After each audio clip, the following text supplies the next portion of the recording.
ऊंचाई एवं दूरी और प्रश्नावली 3 है हमारी, जिसमें 4 का पहला नंबर सवाल को लेकर के आए हैं। और 4 नंबर सवाल को सॉल्व करने से पहले हमें ध्यान रखना है भाई कि इसे ज्यादा से ज्यादा शेयर करें और साथ में लाइक और सब्सक्राइब जरूर करें। कमेंट साथ में होते ही रहना चाहिए। देखिए सवाल है कि एक वायुयान क्षैतिज तल के साथ 30 डिग्री का कोण बनाता है, यानी कि कोण कहां बना रहा है? क्षैतिज तल के साथ, यानी कि भूमि के साथ। और 30 डिग्री का कोण बनाते हुए वह उड़ता है और 184 मीटर तक जाता है, तो जमीन से वायुयान की ऊंचाई कितनी होगी? सिंपल सा है, फंडा तो बहुत ही आसान है। देखिए पहले तो भैया क्षैतिज तल बनाना होगा। देखिए क्षैतिज तल हमने बना ली है। अब कह रहा है कि 184 मीटर उड़कर जाता है, 184 मीटर उड़कर जाता है, ठीक है। फिर कह रहा है कि भूमि के साथ यानी कि क्षैतिज के साथ 30 डिग्री का कोण बनाता है, तो 30 डिग्री का कोण भी बना लिया। अब ई हिस्सा को आप ड्रॉ कर दीजिए। अब देखिए कह रहा है कि वायु जमीन से वायुयान की ऊंचाई बताइए, तो ये हो गया, ये बी हो गया और ये सी हो गया। अब समझने की बात है कि ये तो हमारा कर्ण हो गया, यहां पे कोण बन रहा है तो ये आधार हो गया और ये हमारा लंब हो गया।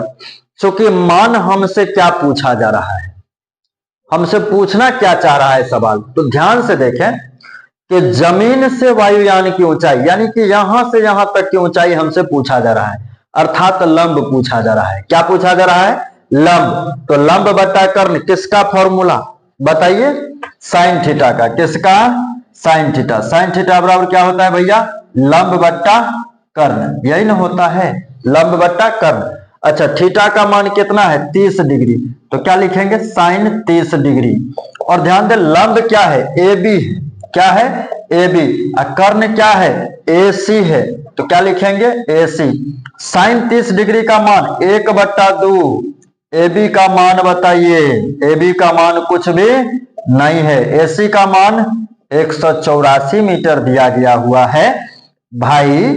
अब आप कर दोगे क्रॉस मल्टीप्लीकेशन, तो क्या हो जाएगा? 2 गुने ए बी होगा कि नहीं? 2 से ए बी का गुना करोगे, 1 से 184 का गुना करोगे तो 1 गुने 184 गुना करोगे तो क्या हो जाएगा? 2 ए बी बराबर 184 है ना।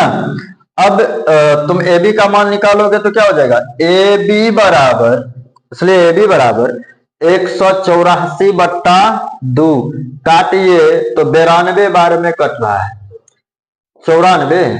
तो भैया 2 में 18, 2 दूना 4, 92 ना हो रहा है। ए बी बराबर 92 मीटर, यानी कि जमीन से वायुयान की ऊंचाई कितनी है? 92 मीटर। जमीन से वायुयान की ऊंचाई कितनी है? 92 मीटर। ठीक है, चूंकि आपसे इतना ही पूछा गया था आप इतना ही करो, ठीक है, नोट कर लो। 4 का दूसरा नंबर सवाल है और इसे बनाने से पहले, समझने से पहले हम तो यही कहेंगे भाई कि लाइक, कमेंट और शेयर करते रहें ताकि हम लोगों को मोटिवेशन मिलता है, तो इस तरह की वीडियोज बनाते रहेंगे। पहला सवाल है 4 का दूसरा नंबर सवाल है कि एक पतंग की डोरी 100 मीटर लंबी है। एक पतंग की डोरी 100 मीटर लंबी है। यदि डोरी एक सरल रेखा के रूप में हो एवं भूतल के साथ थीटा कोण बनाती हो तो साइन थीटा बराबर 8/15 हो तो भूतल से पतंग की ऊंचाई क्या होगी? पहली बात कि पतंग जब भी उड़ाएंगे, मान लो हम यहां से उड़ा रहे हैं तो हमारी रस्सी इस तरफ सरल रेखा में होंगी। अगर हम यहां खड़े होकर के उड़ाएंगे तो हमारी कुछ इस प्रकार की क्या बोलते हैं, रस्सी की डोरी की मतलब रूपरेखा रही हुई होंगी। तो आप पतंग उड़ा रहे हैं, चलिए भाई यहां से कोई व्यक्ति पतंग उड़ाते हैं। देखिए पतंग उड़ाता है तो उसका क्या डिजाइनिंग होगा? देखिए कोई व्यक्ति यहां से खड़े होकर के पतंग को उड़ा रहा है, ठीक है, यहाँ पे पतंग उड़ रही है। चूंकि इसका मान ए, इसका नाम बी और इसका नाम सी रख देते हैं और ये 90 डिग्री का एंगल बनाएगा। फिलहाल आपसे कहा जा रहा है कि भूतल के साथ, ये जमीन हो गया तो जमीन को ही भूतल कहा जाता है। तो जमीन के साथ कितना का कोण बनाता है? थीटा डिग्री का। क्या? चलिए थीटा का कोण बनाता है। ठीक है। अब देखिए आपसे कहा गया है कि डोरी की लंबाई कितनी है, यानी कि पतंग की डोरी तो यही ना हुआ, यहां से कोई व्यक्ति खड़ा होकर के पतंग उड़ा रहा है तो यहां से यहां तक की रस्सी होगी, जो कितना मीटर है? कितना मीटर है? 100 मीटर दिया गया है। कितना मीटर दिया गया है? 100 मीटर। ठीक है। और हमें मान दिया गया है sin थीटा बराबर 8/15। पहली बात कि भैया कोण यहां बन रहा है तो ये आधार हो जाएगा, ये लंब हो जाएगा।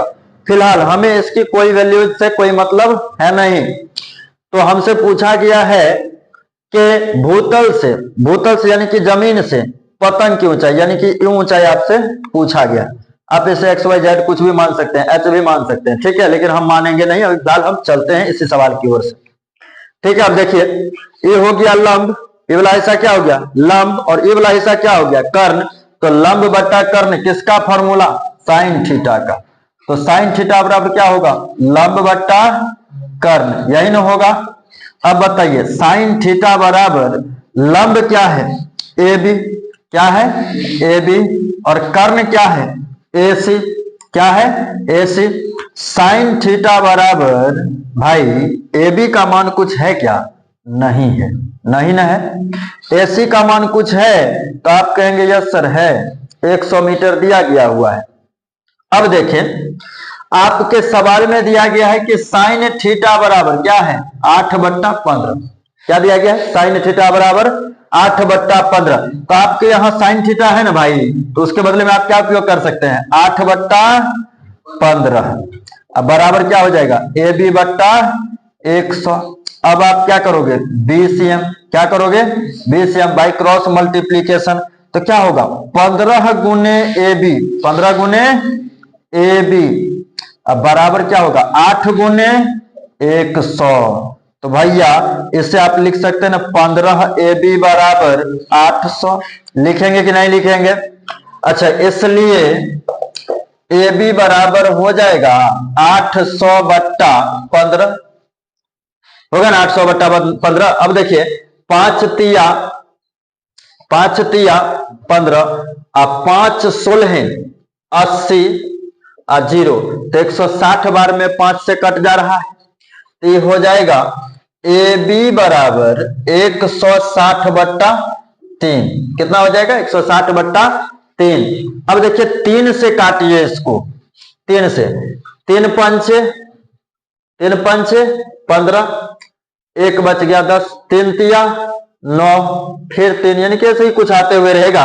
तो AB का मान हो जाएगा आपका 53.3 मीटर। ठीक है, यानी कि भूतल से पतंग की ऊंचाई कितनी हो जाएगी? 53.3। लिख भी दीजिए, नहीं भी लिखेंगे तो ये चलेगा। भूतल से पतंग की ऊंचाई बराबर कितना हो जाएगा भैया? 53.3 मीटर। 53.3 मीटर। ठीक है, नोट कर लीजिए।